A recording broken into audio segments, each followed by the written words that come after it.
বন্ধুরা আমি দেখো সাদা তেল গরম করতে দিয়ে দিয়েছি।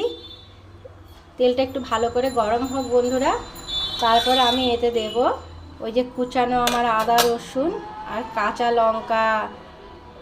দেখো এই যে আদা রসুন আর কাঁচা লঙ্কা যে কুচিয়ে রেখেছি আমি, এগুলো আমি গরম তেলের ওপর দিয়ে দেবো।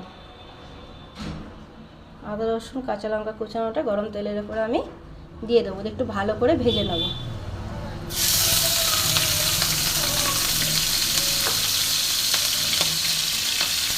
ভালো করে ভাজতে হবে বন্ধুরা, বেশ ভাজা একটু সেন্ট গন্ধ বেরোবে, তখন আমি একে একে সমস্ত উপকরণগুলো দিতে থাকবো। আস্তে আস্তে ভাজা হোক বন্ধুরা। বন্ধুরা ভালো করে ভাজা হয়ে গেছে।